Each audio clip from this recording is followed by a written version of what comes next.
केजरीवाल के बाद ममता बनर्जी का खेल बिगाड़ेंगे ओवैसी, क्या बंगाल में करने वाले हैं बड़ा खेल।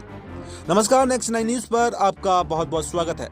पश्चिम बंगाल में मई 2026 में विधानसभा चुनाव प्रस्तावित हैं और इससे पहले ये अटकलें लगाई जा रही हैं कि दिल्ली के बाद में ओवैसी ममता बनर्जी का पश्चिम बंगाल में खेल बिगाड़ सकते हैं।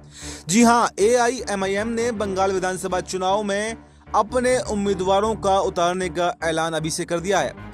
अगर ऐसा होता है तो ये बंगाल में ममता बनर्जी के लिए खतरे की घंटी जरूर हो सकता है। दिल्ली विधानसभा चुनाव में ओवैसी की पार्टी ने चौंकाने वाला प्रदर्शन किया है। ऐसे में अगर ओवैसी मुस्लिम बाहुल्य सीटों पर चुनाव लड़ती है तो बीजेपी को वहां पर फायदा मिल सकता है। दिल्ली विधानसभा चुनाव में 70 में से 5 सीटों पर ओवैसी की पार्टी ने लड़ने का ऐलान किया था, लेकिन उसके बाद में सिर्फ 2 ही सीटों पर चुनाव लड़ा और इन 2 सीटों पर, यानी एक ओखला और एक मुस्तफाबाद, इन दोनों ही सीटों पर ओवैसी की पार्टी ने अपने प्रतिद्वंदी को कड़ी टक्कर दी है।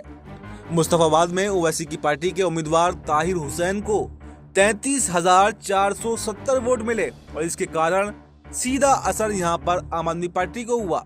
केजरीवाल को नुकसान हुआ और ये सीट बीजेपी ने जीत ली। बीजेपी के मोहन सिंह बिष्ट यहां से चुनाव जीत गए, जबकि ओखला सीट पर ओवैसी की पार्टी ने वोट तो 39,558 लिए, यानी मुस्तफाबाद से ज्यादा लिए, लेकिन यहां पर जीतने में कामयाब नहीं हो पाए। लेकिन इसके साथ में कहा यह जा रहा है कि भले ही एक सीट हरवाने में कामयाब रहे हों, लेकिन बयानबाजी करने से, ओवैसी की पार्टी की बयानबाजी से, ओवैसी की बयानबाजी से समीकरण दिल्ली के जरूर बदले। कहीं ना कहीं जो हिंदू जो बिखरे हुए थे वो एकजुट हो गए, तो सीधा सीधा नुकसान यहाँ पर आम आदमी पार्टी को हुआ और फायदा बीजेपी को यहाँ पर सीधा सीधा मिला। तो इस बात में ये कहा जा रहा है कि अगर ओवैसी बंगाल में भी जाते हैं तो यहाँ पर उनकी बयानबाजी से, चाहे मुसलमान एकत्र हों या ना हो, लेकिन हिंदू एकत्र जरूर हो जाएंगे और इसका सीधा सीधा फायदा जो है वो बीजेपी को मिल सकता है।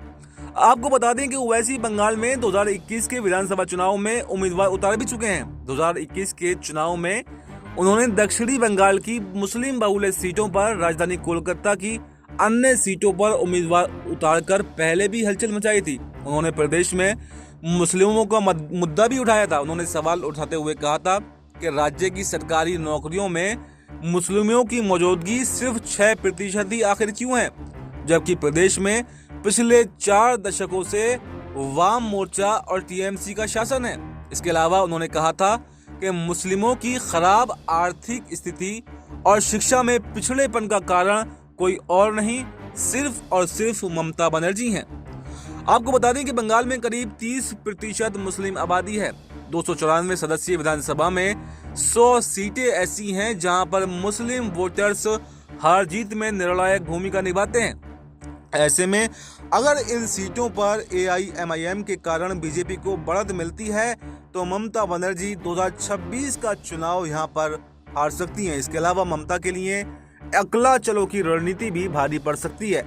ममता बनर्जी को लगता है कि कांग्रेस और वाम दलों से समझौता करके उसे प्रदेश में नुकसान हो सकता है, जबकि आंकड़ों के अनुसार 2021 के चुनाव में कांग्रेस को 2.93% वोट मिले थे, वहीं वाम दलों को 4.73% वोट मिले थे।